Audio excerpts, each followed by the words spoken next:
नमस्कार, मैं हूं शिवानी और हम देख रहे हैं एथिक्स में आज डे 28 वाला क्वेश्चन डिस्कस करने वाले हैं। कल किसी कारणवश मैंने एक क्वेश्चन डिस्कशन नहीं किया था एथिक्स का, बट हम एथिक्स की सीरीज़ जल्दी ही ख़त्म कर देंगे और मैं इसकी प्लेलिस्ट भी बना दूंगी ताकि आपको जो 70 क्वेश्चंस है हमारे 70, तो उसको आप अच्छे से रिवाइज कर सकेंगे, इसीलिए मैं प्लेलिस्ट बना दूंगी। और अभी आज 28 है, 29, 30, 31 जस्ट 3 क्वेश्चंस रह जाते हैं, हम उसको भी जल्दी से ही ख़त्म कर देंगे। ठीक है, चलो देखते हैं कि क्वेश्चन क्या है। आज का क्वेश्चन ये है, I count him braver who overcomes his desires than him who overcome his enemies. ये अरिस्टोटल का कोट है। इन्होंने कहा है कि वो उसको ब्रेवर मानेंगे जिसने अपने डिज़ायर पे ओवरकम किया है, ना कि उसको जिसने अपने एनिमी को ओवरकम किया है। मतलब ये जिसने अपने डिज़ायर को ओवरकम किया है ना, उसको ही ब्रेवर मानेंगे, ऐसा अरिस्टोटल ने कहा है। तो इसको आज के कंटेक्स्ट में हमें बताना है।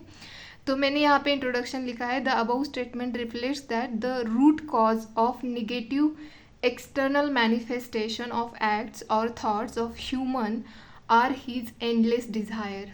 मतलब ये जो डिज़ायर जो होता है ये निगेटिव माना जाता है। हालांकि जब भी डिज़ायर होता है ना, ऐसे नहीं है कि अभी हमें मतलब हम देखते हैं कि हमें यूपीएससी क्लियर करनी है तो बस यही हमारा डिज़ायर नहीं है। आगे जाके हम सोचेंगे कि मेरी पोस्टिंग अच्छे जगह पे होनी चाहिए, फिर मेरा प्रमोशन होना चाहिए। ये सब हमारे डिज़ायर एक के बाद एक आते ही जाते हैं, ये कभी ख़त्म नहीं होते हैं, तो इसीलिए इसको निगेटिव माना जाता है। और ये एंडलेस डिज़ायर्स है, मतलब एक के बाद एक। आपने भी बचपन से देखा होगा कि आपको ये मिला तो उसके बाद आपने दूसरी फरमाइश की, उसके बाद तीसरी फरमाइश की, ऐसे हुआ होगा आपके साथ भी, मेरे साथ भी हुआ है। चलो, मैंने सब हेडिंग दी है कि why is it hard to overcome desire. Desire के ऊपर ओवरकम करना इतना हार्ड क्यों है, वो आज के कंटेक्स्ट में, प्रेजेंट कंटेक्स्ट में बताना है। क्योंकि there is no end to desire and one desire leads to other. मतलब डिज़ायर का कोई एंड नहीं है। जब एक डिज़ायर आता है तो उसके बाद दूसरा डिज़ायर आता है, जैसे कि मैंने अभी बताया था आपको, तो इसीलिए हम उसको ओवरकम नहीं कर पाते हैं।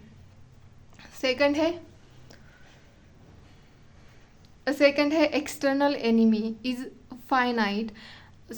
finite and can be defeated, but internal enemy of desire which is endless and infinite। मतलब एक्सटर्नल एनिमी जो दिखाई देता है हमें, तो हम उसको हरा भी सकते हैं, ये फाइनाइट भी है। बट मतलब जो इंटरनल एनिमी होता है, जो हमारे मन के अंदर जो आशा होती है, आकांक्षा होती है, उसको हराना बड़ा मुश्किल होता है, और ये एंडलेस होती है और इनफाइनाइट होती है, तो इसीलिए भी ये डिफ़िकल्ट हो जाता है। और थर्ड लिखा है मैंने यहाँ पे, it is easy to confront and overcome once enemy but difficult to confront the desires. मतलब देखो, मतलब एनिमी को रोकना बहुत आसान है, बट डिज़ायर जो होते हैं उनको रोकना कंट्रोल नहीं होता है। बहुत ही ऐसे महान लोग हैं जैसे कि बुद्धा हो, महावीरा हो, इन्होंने एनलाइटमेंट पा लिया, मतलब अपने डिज़ायर पे कंट्रोल कर लिया। बट उनके बाद अगर आपने देखा होगा तो रेयर केसेस होंगे जिन्होंने अपने डिज़ायर के ऊपर मतलब विक्ट्री पा ली होगी, तो आप उनका भी एग्जाम्पल दे सकते हो यहाँ पे। सो 4 है, only a person of high morality and character can resist the temptation of crude desires. मतलब जैसे कि आपको टेम्पटेशन मिलता है, सपोज आप वर्किंग हैं तो वहाँ पे आपको प्रमोशन का टेम्पटेशन मिलेगा, या मनी मतलब पैसे का लालच दिया जाएगा आपको, तो आप मतलब अगर आपके पास मोरालिटी होगी, हाई वैल्यूज़ होगी, कैरेक्टर होगा, तो आप उसको रेजिस्ट करेंगे, मतलब डिनाई करेंगे, नहीं चाहिए मुझे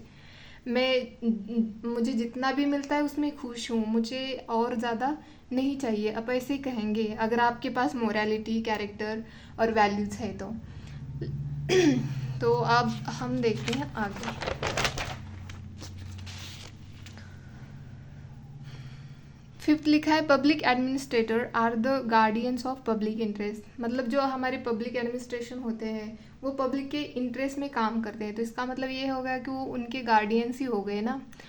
लेकिन उनको कैरेक्टराइज किया जाता है क्योंकि वो सेल्फ प्रमोशन में ज़्यादा ध्यान देते हैं या सेल्फ इंटरेस्ट में ज़्यादा ध्यान देते हैं, और खुद की तरक्की मतलब कैसे करप्शन करें, कैसे हमारी खुद की तरक्की हो, हमारे बच्चे अच्छे स्कूल में पढ़े, हमारे पास आलीशान घर हो।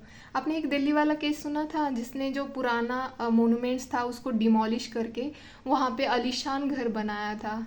उस IAS ऑफिसर का नाम बता देना मुझे आप कमेंट सेक्शन में, कि उन्होंने बहुत आलीशान मकान बना लिया अपने आप के लिए, जो पुराना मोनूमेंट्स था उसको डिमोलिश करके।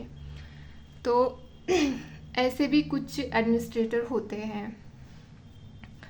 तो 6 है this lead to corruption, nepotism, favouritism in public affairs. तो ये ऐसे पब्लिक एडमिनिस्ट्रेशन ही क्या ले लो आप, कोई भी छोटे मोटे जो सरकारी ऑफिसर होते हैं या सरकारी कर्मचारी होते हैं वो पैसे के बिना काम तो नहीं करते हैं। और ऐसे हम लिख नहीं सकते, बट हाँ अगर निगेटिव वे में हमें लिखना है तो यही आप कह सकते हो वहाँ पे। नेपोटिज्म बॉलीवुड फेमस है इसके लिए। फेवरेटिज्म आप हर जगह पे जाओगे तो अगर कहीं सिंपल सी भी बात करनी होती है तो जान पहचान आप दिखाते हो तो अपने काम आसान हो जाते हैं वहाँ पे, तो यही फेवरेटिज्म होता है। और 7 है a self control public administrator will not only lead to an efficient public oriented administration but also sustainable society. जिस एडमिनिस्ट्रेटर जो भी पब्लिक सर्वेंट है उसका अगर खुद के ऊपर कंट्रोल होगा ना, किसी भी टेम्पटेशन को अट्रैक्ट बिना करके वो एक अच्छी सर्विस प्रोवाइड कर सकता है एफिशिएंटली। और वो उससे क्या होगा, जो हमारी सोसाइटी का है वो वेलफेयर होगा, वो सस्टेनेबली डेवलप हो जाएगी। ये सब अपने सोसाइटी में दिखाई देगा। तो लास्ट में मैंने यहाँ पे आंसर कंक्लूड किया है। अगर आप इसको बेहतर वे से लिख सकते हो तो आप लिख लीजिए, और अगर कुछ पॉइंट्स ऐड कर सकते हैं, एग्जांपल दे सकते हैं, तो वो भी आप मुझे कमेंट बॉक्स में बता देना, ठीक है।